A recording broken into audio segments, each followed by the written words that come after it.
Alright,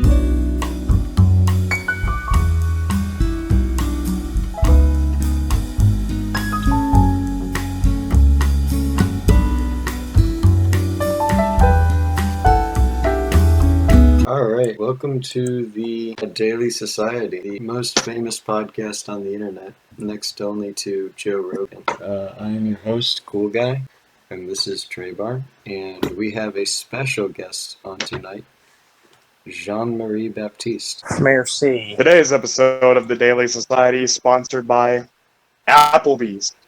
Applebee's. We have the meat. I think that's Arby's. Kill yourself. Alright, anyways, I'll give that a 76% for the intro. You know, it's a passing grade. Moving on, so I'm going to post a picture of a screenshot from Instagram into the general chat, and we'll talk about it. And we'll see what the opinions are of our guest, of course, and also what we think this means. So we're going to bring this up. It was a post made by Black Lives Matter, their official Instagram account, and it was basically them bringing up FBI crime statistics, but these FBI crime statistics were supposed to be like an own on the white people. It was supposed to be like, yeah, white people, guess what? We're not actually as bad as you think we are. Let me guess. This is by victim. This is Wait, no. No, it's just, There's no DUI victims. It's just straight up like It's by percentage of. Yeah. This is the amount of crimes committed across the population. And so this was so for people who are unaware, it's a poster that says, "Stop believing stereotypes that are told about black people in America." And then it gives these statistics for several different crimes. Murder, and then it breaks it down between white and black. So whites commit 44.1% of murder, 53.3% of murder is committed by blacks. Rape, 68.1% is committed by whites, 28.6% committed by blacks. Robbery, 43.5% committed by whites, 54.2% committed by blacks. Burglary, 68.1% committed by whites, 29.4% committed by blacks. Car theft, 64.5% committed by whites, 32.3% committed by blacks.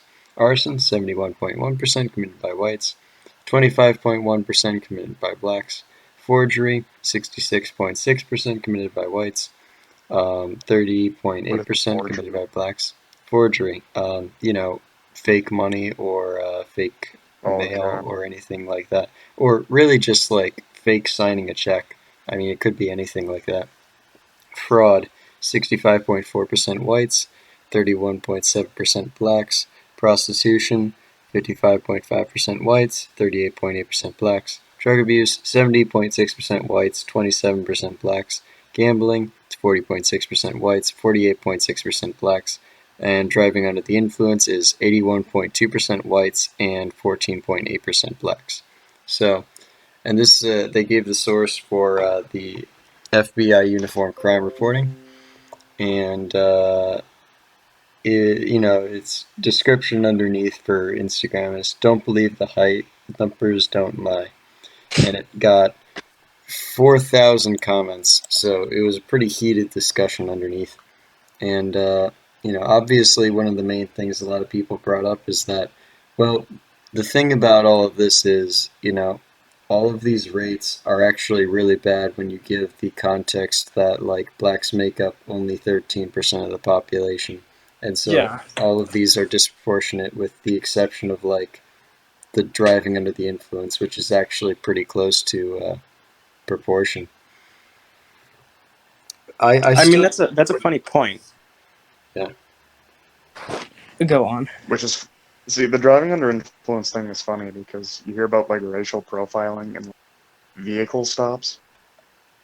But, like, DUI, which is a vehicle, it's a vehicle-related crime, and it's the only one that's, like, close to proportion, so Yeah.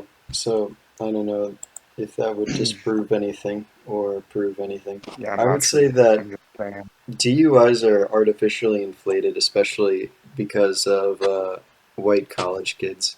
I would say they pump those numbers up pretty hard.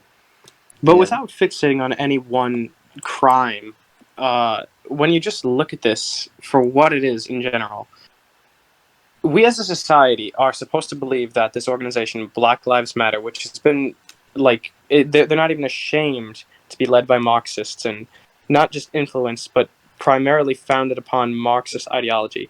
We're to believe that their goal is to establish racial equity. Meanwhile, they're playing into this tit for tat game, Mhm. like, oh well, white people commit this much crime, so we can't be that bad. And you're Mhm. right that they totally ignore the whole proportional aspect, that when viewed in proportion to the percentage of these racial groups, where they lie in the composition of the American population, Mhm. their argument falls apart. You're absolutely correct in that. So if they want to go tit for tat, statistics is not where they should start, especially crime statistics, because it just does not work out in their favor. They want to play. They say numbers don't lie, but they're not willing to do the basic mathematics that goes into destroying their own argument in the first place. Mhm. That's because math is racist. Yeah, that's well, okay, ignoring that, I think that Black Lives Matter. It's definitely Marxist, but it's a specific brand of Marxist. That being, some Marxism is about the proletariat rising up. It's more so a form of Marxism which agitates the races. I would say that's like probably the most. If we wanted to be really specific, it's about. It's really anti-white fundamentally, is what it is. It's anti-white and specifically anti-middle class whites because they don't really care so much about like the elite whites that run our society. They are actually getting most of their funding from those elite whites. So Well, who do you think instilled them with these ideologies in the first place? yeah, well, I mean, I think that it's sort of natural for you to love your own tribe, but like I think that this like radical hatred of white But people see, was it's not merely the loving exacerbated. of one's tribe. In this case, well, the whole idea of calling the organization Black Lives Matter, that is to curry favor with society at large, so that the people who hear that say, well, oh yeah, well, I don't disagree with the idea that Black Lives Matter, so I'm going to walk around and make that my own little slogan. Mhm. I'm not ashamed to wear a shirt that says Black Lives Matter, because who would disagree with the idea that any one group of people doesn't matter? Mhm. So it's sort of like a trap that they want to ensnare people in, because in actuality, this phrasing, Black Lives Matter, means more than just that. Mhm. That it's come to stand for Marxism, communism, atheism, and all of these hostile ideologies towards our way of life. And I don't refer to our way of life as in whatever racially charged system that they believe we are upholding, but Mhm. that Western civilization in general is Yeah, under siege. And these people are leading the charge in this country. definitely. I would like to also point out that there was a statistic recently let out that said that the majority of America, 56% of America, said that um, racism is like a fundamental part of America and that America is fundamentally racist. And that's pretty disheartening. And that was spread across racial lines. So 51% of white people said that, and 67% of black people said that, and then all of the other minorities fell somewhere in between that line. So, um, But the thing, people are bullied into saying things like that, especially when you look at white America. If a white person, man or woman, is asked that question, you ask any like random white person on the street, do you believe that America is fundamentally racist? mhm, In order to avoid a heated discussion or debate or outright condemnation, as they call it these days, cancellation, a white person is going to just agree with their interviewer for the sake of not sowing discord. Because you cannot say something like that. You cannot say that America is not fundamentally racist without incurring the ire of these Marxists, these people who are peddling this agenda. It's possible, although I'm not exactly sure how anonymous or public this was, but yeah. I would say that like I disagree with the idea that most white people are getting bullied into this. I think that this is just something that a lot of white people, I mean, maybe bullying kind of, but that's not the right word that I see. I see it's more like a lot of white people are just sort of going along to get along, and they're just like, well, yeah, probably America's racist and stuff. And they, that's what the majority of the institutions believe, and that's what most progressive institutions are Unless the saying. majority And of white people most are taught. and most people will just sort of like agree with that because most people have faith in the institutions. And so, when you have everyone, even mainstream conservatives like Ben Shapiro and Dan Crenshaw saying that systemic racism has, at least some sort of merit to it.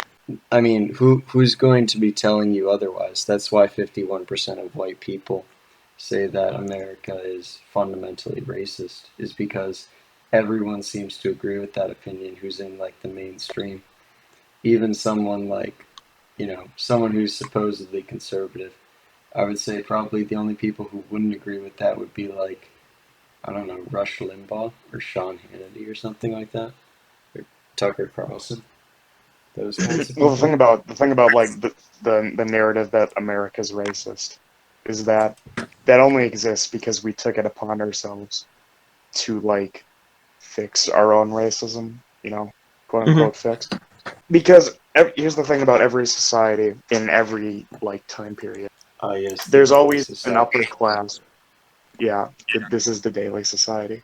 And we do live in one as a wise clown That's once said.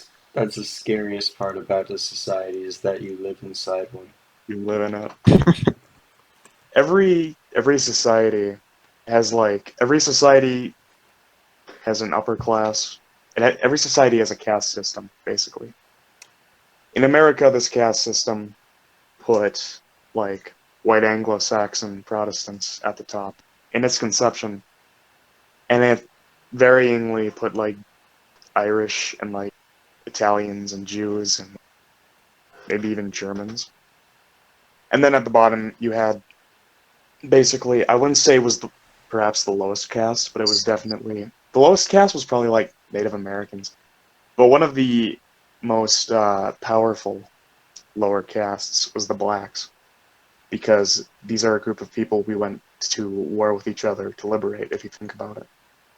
The only reason this exists in America is because, and I'm not justifying like the historical realities that, happened in this country. But I'm just saying the only reason that this distinction like actually exists is because we took it upon ourselves to like continually liberate and drive people who are in the lower castes up to the like higher castes, Like here's the thing, the Spartans, they had like I forgot what it was called exactly. Maybe you know what I'm talking about, cool guy. The But they were hoplites, the maybe the they helots, had there was an yeah, the something like Helots. I think. yeah. Yeah, it was like this group of like slaves, Hmm. and it was like a tribe or something. That's who And the basically like descendants of in modern Greeks are. Modern Greeks are the descendants of helots. So and basically like every year they had a religious festival where they just like went in there and slaughtered them all. They like slaughtered like 75% of the population, and everyone was just cool with it.